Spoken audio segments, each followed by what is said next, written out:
मोतिहारी में भारतीय जनता पार्टी के 3 राज्यों में जीत के दावे पर कार्यकर्ताओं ने जोरदार जश्न मनाया। मोदी मेमोंटो संग्रहालय परिसर में भाजपा नेताओं और कार्यकर्ताओं ने पटाखे फोड़े, मिठाइयां बांटी और एक दूसरे को बधाई दी। इस मौके पर भाजपा नेता यमुना सिकारिया और किसान मोर्चा के पूर्व अध्यक्ष अखिलेश सिंह समेत बड़ी संख्या में कार्यकर्ता मौजूद रहे। अखिलेश सिंह ने कहा कि यह जीत श्यामा प्रसाद मुखर्जी और स्वामी विवेकानंद के सपनों को साकार करने वाली है। उन्होंने कहा कि जनता ने भाजपा के विकास और ईमानदारी पर भरोसा जताया है। वहीं नेताओं ने इसे नरेंद्र मोदी की नीतियों और कार्यकर्ताओं की मेहनत की जीत बताया। कार्यकर्ताओं ने दावा किया कि अब पश्चिम बंगाल, असम और पुडुचेरी में विकास की नई रफ्तार देखने को मिलेगी। आज हमारे देश में 5 राज्यों के चुनाव के नतीजे आए हैं। उसमें पहली बार हम बंगाल में सरकार बना रहे हैं, दूसरी बार हम सरकार असम में बना रहे हैं, पुडुचेरी में हमारी सरकार बन रही है। हर जगह हमें काफ़ी अच्छा वोट मिला है। अभी तो चुनाव का नतीजे आ ही रहे हैं।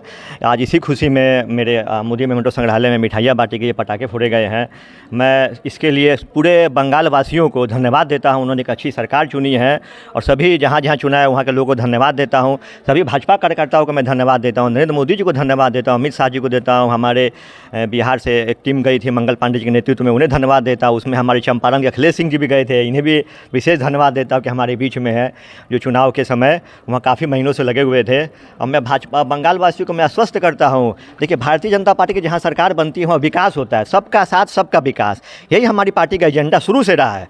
कोई जाति हो, कोई आपको धर्म के लोग हो, सरकार के कानून को मानिए, अच्छे से रहिए और भारत आगे बढ़े। ये सब हम लोग को विचार करना है। अब भारतीय जनता पार्टी लगातार इसके लिए प्रयासरत थी, प्रयासरत है और रहेगी।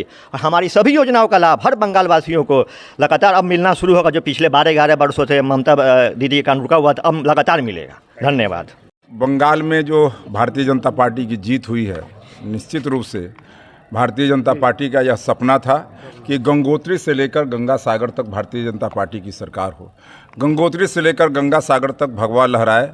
भारतीय जनता पार्टी चाहती थी कि अंग कलिंग में सरकार बन गई है और बंग में भी अब सरकार बने।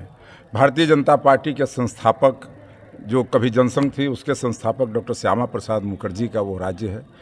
हमारे वैचारिक अधिष्ठान जिनसे हम अपना विचार लेते हैं, ऐसे स्वामी विवेकानंद का वह राज्य है और वहाँ भगवा का लहराना एक बहुत आवश्यक था। आज भगवा लहराया है। जिस प्रकार से बंगाल के अंदर महिलाओं की अस्मिता सुरक्षित नहीं थी, जिस तरह से बंगाल के अंदर बेरोजगारी थी, जिस तरह से बंगाल के अंदर वहाँ पर आम आदमी की सुरक्षा नहीं थी और बंगाल के अंदर संविधान कानून नाम का कोई चीज़ नहीं था और गुंडागर्दी का जो शासन था, जिस प्रकार से आज़ादी के बाद कांग्रेस रही और कांग्रेस के बाद कांग्रेस के बाद कम्युनिस्टों का शासन रहा और गुंडागर्दी के आधार पर जिस प्रकार से वहाँ सरकार चलाई जा रही थी, कम्युनिस्टों के बाद में वही गुंडे शिफ्ट हो गए थे टीएमसी में और गुंडागर्दी की सरकार चल रही थी।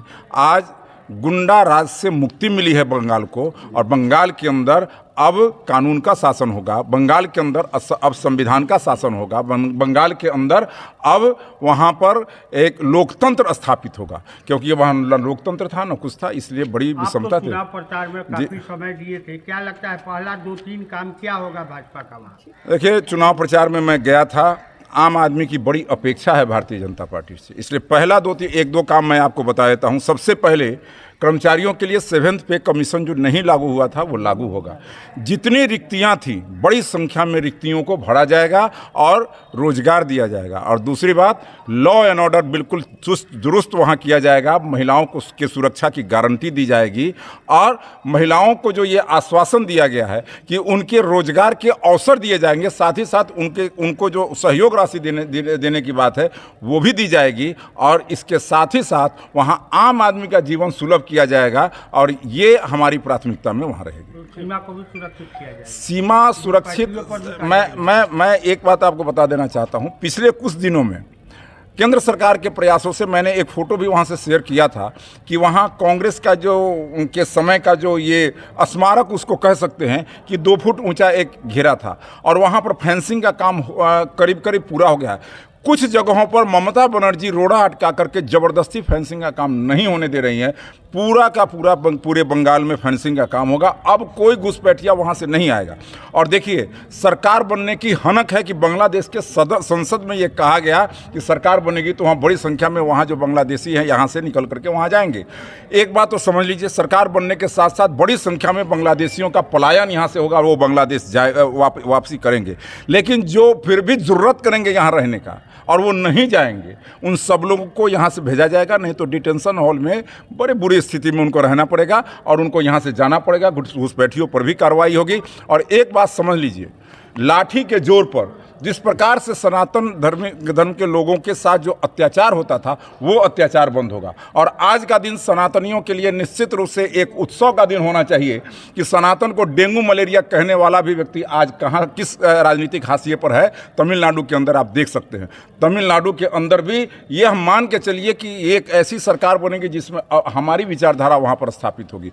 पुदुचेरी के अंदर भी हमारी सरकार बन रही है एनडीए की, और असम के जीत का भी हम जश्न मना रहे हैं। शतक से हम चूके हैं। हम तो ये चाहते थे कि शतक हो, शतक से चूके हैं, लेकिन ज़बरदस्त जीत हुई है। और मैं साफ साफ कहना चाहता हूं कि अब इस देश के अंदर वही राज करेगा जो राष्ट्र धर्म के साथ चलेगा। राष्ट्र धर्म से विमुख होकर चलने वाला व्यक्ति किसी कीमत पर इस देश में राज करने की स्थिति में नहीं रहेगी। आज गंगा भी हमारी है, जमुना भी हमारी है, ब्रह्मपुत्र भी हमारी है, नर्मदा भी हमारी है, कल कृष्णा और कावेरी भी हमारी हो। मोतिहारी से रवि कुमार गुप्ता की रिपोर्ट, TV1 इंडिया न्यूज।